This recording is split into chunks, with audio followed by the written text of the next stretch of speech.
Hello students, कैसे हैं आप लोग। आज हम आपके सामने जो टॉपिक लेकर के आए हुए हैं वह है condition for solvability of linear equations. इसको हम क्वेश्चन से ही डील करेंगे।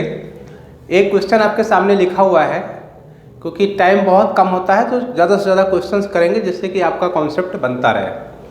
तो एक सामने क्वेश्चन लिखा हुआ है, आप देख रहे होंगे कि फाइंड द वैल्यूज ऑफ के की वैल्यूज बतानी है for which the system of equations this and this has unique solution. मतलब यूनिक सॉल्यूशन के लिए देखिए यहाँ पे तीन तरीके की बातें आपसे की जाएंगी, तीन तरीके के क्वेश्चंस यहाँ पे बन सकते हैं। एक तो ऐसी इक्वेशंस निकालनी दी गई होंगी जिसमें आपको सॉल्यूशन ढूंढने होंगे कि क्या किसके लिए, यूनिक सॉल्यूशन के लिए जाना होगा आपको। एक ऐसा होगा कि जिसमें नो सॉल्यूशन होंगे, उसकी कंडीशंस क्या होंगी, और एक ऐसी कंडीशन होगी जिसमें इनफाइनाइट नंबर ऑफ सॉल्यूशंस होंगे। तो ये तीन कंडीशंस आपके सामने आएंगी, उन तीनों कंडीशंस को हम क्वेश्चन से ही डील करेंगे। क्लियर। तो ये पहला क्वेश्चन आपके सामने लिखा हुआ है, फाइंड द वैल्यूज ऑफ के for which this equation has unique solution. Okay, तो इसको कैसे करेंगे, इसकी अप्रोच हमारी कैसी होनी चाहिए बेटे, उसको हम देखते हैं। अच्छा, ये जो हमारी इक्वेशंस हैं इनकी जो फॉर्म होती है, जो इक्वेशन की लीनियर इक्वेशन की फॉर्म है वो किस तरीके की फॉर्म है। लेट इक्वेशंस आर, ऐसे लिखिए, लेट इक्वेशंस जो आपको दी गई हैं वो क्या दी गई हैं, ऐसे इस तरीके से लिखें आप, के x plus 2y is equal to 3।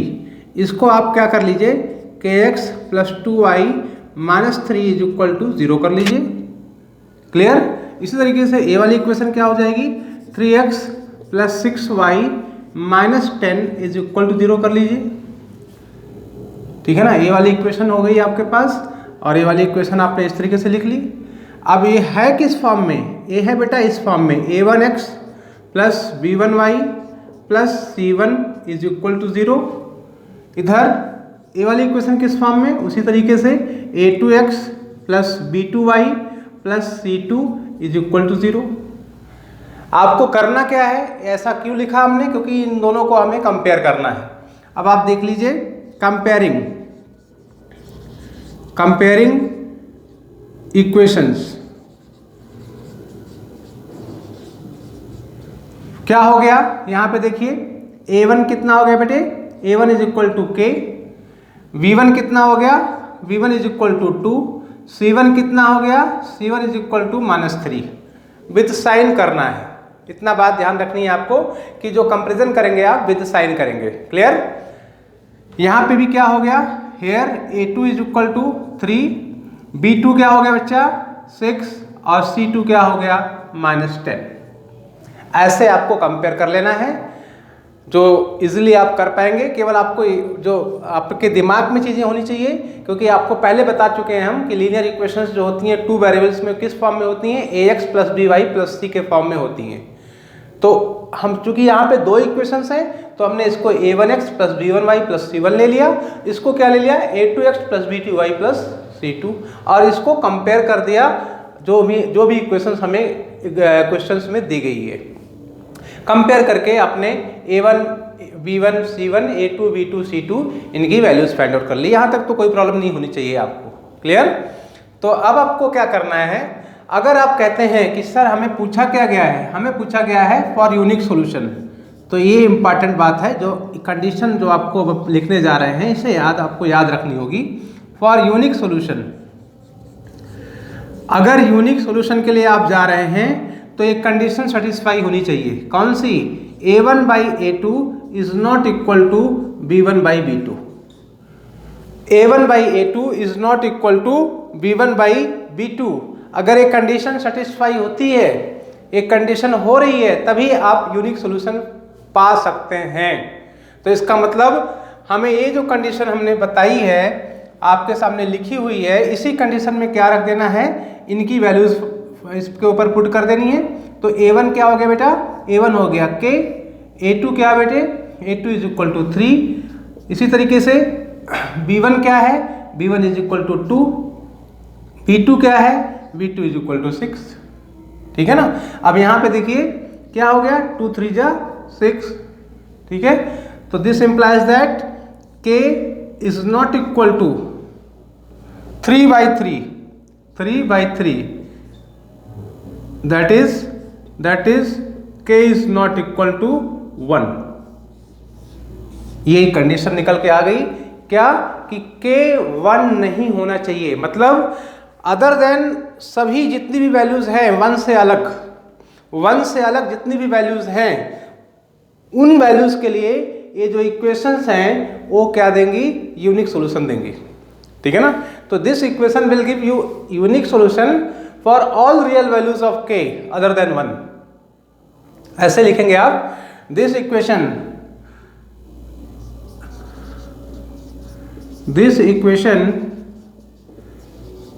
will give unique solution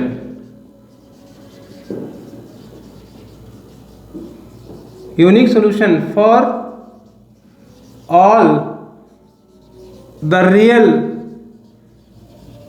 values of k other than 1। बस क्या बोला हुआ है, 1 को छोड़ करके अदर देन 1 जितनी भी वैल्यूज होंगी वो आपको क्या देंगी बेटे, इन इक्वेशंस के लिए यूनिक सॉल्यूशन आपको देंगी। क्या, k is not equal to 1 होना चाहिए, बस अदर देन 1 सभी वैल्यूज के लिए यूनिक सॉल्यूशन देगा। क्लियर, तो समझ में आ गया होगा आपको।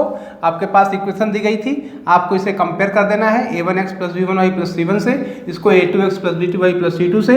कंपेयर करने के बाद कंडीशन क्या होती है सर, कंडीशन ये वाली होती है, a1/a2 is not equal to b1/b2। इस कंडीशन के ऊपर वैल्यूज को पुट कर देना है और जो भी निकल के आ जाएगा उसी के लिए आपको ये यूनिक सॉल्यूशन देगा। ओके, अब देखिए बोर्ड पे आपके क्वेश्चन नंबर 2 लिखा हुआ है।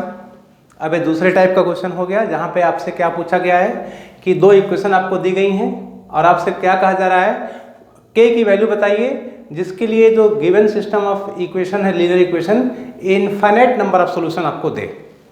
क्लियर, पहला वाला क्वेश्चन क्या था, यूनिक सॉल्यूशन। तो यूनिक सॉल्यूशन के लिए कंडीशन हमने क्या लिखी कि a1/a2 is not equal to क्या, b1/b2। किसके लिए बेटे, यूनिक सॉल्यूशन के लिए। यूनिक सॉल्यूशन के लिए क्या लिखा आपने कि a1/a2 is not equal to b1/b2। अब जब आप इनफाइनाइट सॉल्यूशन की बात करेंगे तो जो कंडीशन आपको लिखनी है, जो आपके दिमाग में रखनी है कि a1/a2 is equal to b1/b2 is equal to c1/c2। अगर एक कंडीशन सेटिस्फाई होगी then only the given system of equation has a infinite number of solution. Okay, are you getting my point. तो एक कंडीशन आपको लेके चलनी है किसके लिए, इनफाइनाइट नंबर ऑफ सॉल्यूशंस के लिए। किसके लिए, इनफाइनाइट नंबर ऑफ सॉल्यूशन के लिए। इनफाइनाइट नंबर ऑफ सॉल्यूशंस के लिए आपको बेटा एक कंडीशन लेकर के चलनी है। क्लियर, अब आप देखिए कैसे करना है। जैसे आपने पहला वाला क्वेश्चन किया था कंपैरिजन, वही काम आप यहाँ पे करेंगे। गिवन सिस्टम ऑफ इक्वेशंस क्या हैं, गिवन इक्वेशंस आर, ऐसे स्टार्ट करेंगे। इक्वेशन आर क्या, 2x + 3y - 7 is equal to 0। 7 को इधर लेकर के आए तो -7 इज इक्वल टू 0। और दूसरी इक्वेशन क्या है आपके सामने, उसको भी लिख लीजिए इधर। इसको क्या लिखें, k - 1 × x + k + 2 × y - 3k equal to 0। Clear, यहां तक दिख रहा है आपको।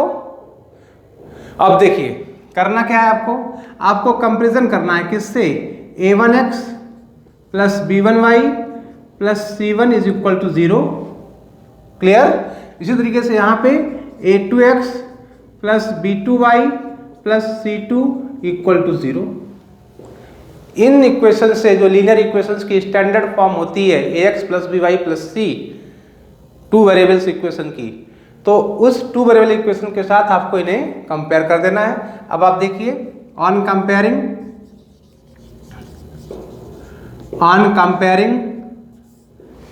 क्या हुआ, a1 is equal to 2, B1 is equal to 3, C1 is equal to -7।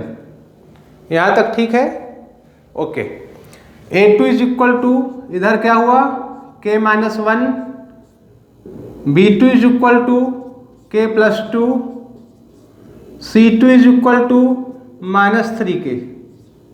Are you getting my point? यहाँ तक सीधे कंपेरिजन करना है आपको इनके कोफिशिएंट्स को कंपेयर करते चले जाना है।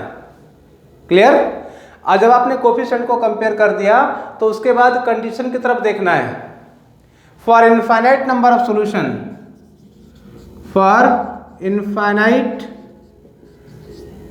सॉल्यूशन, क्या है भैया condition? For infinite solutions condition is A1 by A2 is equal to V1 by V2 is equal to C1 by C2। ठीक है बेटा? ओके, वैल्यूज को रख दीजिए। 2 अपॉन A2 कितना है, K-1, V1 is equal to 3, V2 कितना बेटे, K+2।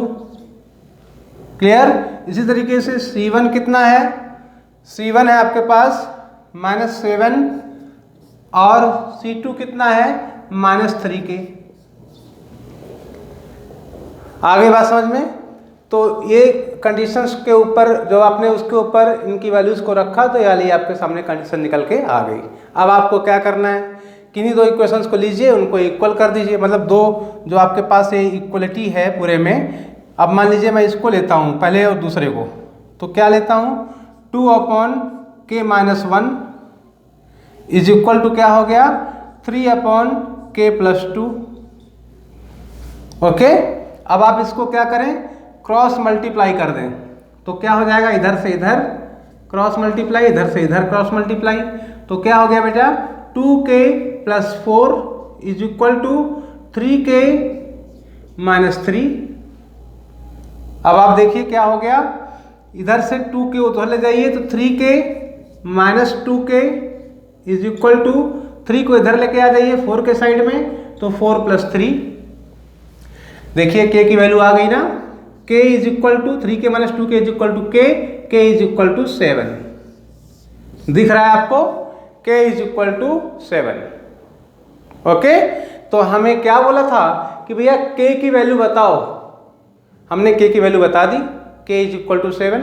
K is equal to जब 7 होगा तो मुझे क्या मिलेगा, इनफाइनाइट नंबर ऑफ सॉल्यूशन मिलेंगे। अच्छा, अभी एक ये वाली इक्वलिटी बची हुई है, ये वाला जो इक्वलिटी है इसे भी सॉल्व कर लीजिए। देखिए यहाँ से क्या वैल्यू आती है, तो यहाँ से देखिए 3 upon K+2 is equal to -7 upon -3K। Okay, तो माइनस से माइनस कैंसिल, यहाँ से यहाँ भी क्रॉस मल्टीप्लाई करिए, क्या हो गया, 9K is equal to 7K और +14। ओके, हमने सिर्फ क्रॉस मल्टीप्लाई किया है। अब क्या हो गया, 9K - 7K कितना हो गया, 2K। 9K - 7K 2K is equal to 14। देखिए यहाँ से भी K की वैल्यू क्या आ गई, 7। तो दोनों ही जगह से आपने K की वैल्यू कितनी निकाल ली, 7। तो हमारा आंसर क्या हुआ कि K = 7 के लिए ये जो गिवन नंबर ऑफ इक्वेशन है, गिवन सेट ऑफ इक्वेशन जो आपको दी गई है, system of equations, linear equations, ये क्या देंगे, इनफाइनाइट नंबर ऑफ सॉल्यूशन देंगे। क्लियर? तो आपका आंसर क्या हो गया, K = 7। ओके बेटे, are you getting my point? Okay, अब देखिए 2 क्वेश्चंस आपने कर लिए, तीसरा क्वेश्चन आपके सामने तीसरे टाइप का क्या कहा गया है, इक्वेशन दी गई है और फिर कहा जा रहा है find the value of K for no solution. पहला क्या था, यूनिक सॉल्यूशन, दूसरा क्या था, इनफाइनाइट सॉल्यूशन, तीसरा क्या है, नो सॉल्यूशन। ठीक है, तो नो सॉल्यूशन के लिए क्या कंडीशन होनी चाहिए बेटे, नो सॉल्यूशन के लिए कंडीशन जो होनी चाहिए वो आपके पास जो निकाल के ले आएंगे आप A1 A2 और V1 V2 C1 C2 की वैल्यू, वो क्या होगा, A1 by A2 is equal to V1 by V2 is not equal to C1 by C2। अगर ऐसी सिचुएशन बन रही है तो एक कंडीशन किसकी है, नो सॉल्यूशन की। क्लियर? तो अगर एक कंडीशन सेटिस्फाई होती है तो ये किसकी कंडीशन होगी? नो सॉल्यूशन की कंडीशन होगी। तो हमने तीनों कंडीशन देख ली। तीनों कंडीशन को मैं यहाँ पे नोट कर दे रहा हूँ। A1/A2 is not equal to B1/B2 किसके लिए? यूनिक के लिए। किसके लिए? यूनिक सॉल्यूशन के लिए, अभी बात हुई। फिर तीसरी कंडीशन क्या थी? A1/A2 is equal to B1/B2 is equal to C1/C2 किसके लिए? इनफाइनाइट के लिए। इनफाइनाइट के लिए। तो ये तीनों कंडीशन बेटा आपको याद रखनी है, ठीक है ना। अब ये नो सॉल्यूशन के लिए कंडीशन क्या है वो आपके यहाँ पे सबसे ऊपर लिखी हुई है। अब इसमें भी आपको वही करना है जो अभी तक आप करते चले आए हैं। क्या करना है? kx + 3y माइनस, इधर लेके आइए इसको, माइनस k - 3 ब्रैकेट में करके इधर लेकर के चले आए आप, इज इक्वल टू 0, ठीक है। यहाँ पे क्या हो गया? 12x + ky - k equal to 0। Okay, अब आपको क्या करना है बेटे? इसको कंपेयर कर देना है किससे? A1x + B1y + C1 equal to 0। इसी तरीके से यहाँ पे A2x + B2y + C2 equal to 0। On comparing क्या करेंगे? कंपेयरिंग में A1 इज इक्वल टू कितना निकल के आ गया? K। B1 कितना आ गया? 3। C1 कितना आ गया? -k - 3। साइन का बहुत जरूर ध्यान रखना आप, -k - 3। इसी तरीके से यहाँ पे क्या आ गया? A2 is equal to 12, B2 is equal to K और C2 is equal to -k। Okay, are you getting my point? अच्छे से देख लीजिए। ओके, अब कंडीशन क्या है बेटा? फॉर नो सॉल्यूशन, बगल में कंडीशन लिखी हुई है। नो सॉल्यूशन के लिए क्या कंडीशन है? फॉर नो सॉल्यूशन क्या कंडीशन है? A1/A2 is equal to B1/B2 is not equal to C1/C2। ये कंडीशन किसके लिए है? नो सॉल्यूशन के लिए। अब इसी कंडीशन के ऊपर मुझे इन वैल्यूज को रख देना है। रखिए, चल करके आगे बढ़िए, अपने आप से करिए। K/A2 कितना है? 12। B1 कितना है? 3। B2 कितना है बेटा? K is not equal to किसके? C1 कितना है? -k - 3 और इधर नीचे क्या है? -k। ओके, अब यहाँ से हम इसको ये वाली इक्वलिटी ले लें, पहले वाली। This implies that K/12 is equal to 3/k। यहाँ पे देखें, क्रॉस मल्टीप्लाई कर दें तो k² इज इक्वल टू कितना आ गया बेटा? 36। तो इसका मतलब k कितना आ जाएगा? +-6। 36 का स्क्वायर रूट कितना हो गया? 6, लेकिन +-6। +6 का भी स्क्वायर रूट 36 हो सकता है, -6 का भी स्क्वायर 36 हो सकता है, +6 का स्क्वायर भी 36 हो सकता है, -6 का स्क्वायर भी 36 हो सकता है। ओके, माइनस का स्क्वायर प्लस होता है, minus into minus is equal two plus, ये बात आपको पता है। तो यहाँ से k की वैल्यू कितनी मिल गई? 6 मिल गई या -6 मिल गई। अब देखते हैं इस वाली कंडीशन को। यहाँ पे देखिए, here 3y is equal not equal to किसके? यहाँ से माइनस माइनस कैंसिल, क्या बचा? k - 3/k, ठीक है ना। तो यहाँ से क्या आपको मिल गया बेटा? आप k से k कैंसिल चाहो तो कर दो, कर दीजिए इसको, k से k कैंसिल, क्या आ गया? k - 3 is not equal to 3। अब आप देखिए 6 की, अगर k इज इक्वल टू 6 रखें इसमें, k इज इक्वल टू 6 रखिए इसमें, देखिए k इक्वल टू 6 रखिए तो 6 - 3 कितना आ गया? 6 - 3/k is equal to k - 3/k, k - 3/k, ठीक है। तो 3 अपॉन के माइनस 3 अपॉन के से k cancel, 3 is not equal to k minus 3, 3 is not equal to k minus 3, मतलब के की कोई वैल्यूज भी रखिए आप, के की कोई वैल्यूज भी रखिए तो क्या होना चाहिए, ये कंडीशन सेटिस्फाई हो रही है क्या, के इज इक्वल टू 6 रखिए यहाँ पे, तो 6 के इज इक्वल टू 6 रखने पे क्या होता है, 6 minus 3 is not equal to 3,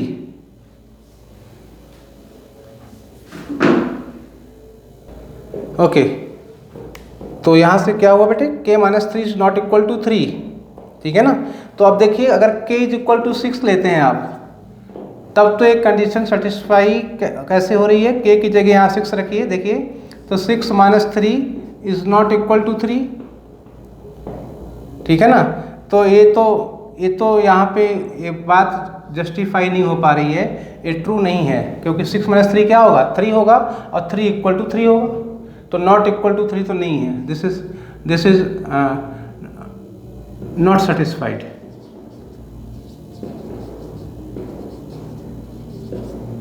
does not satisfy, ठीक है ना।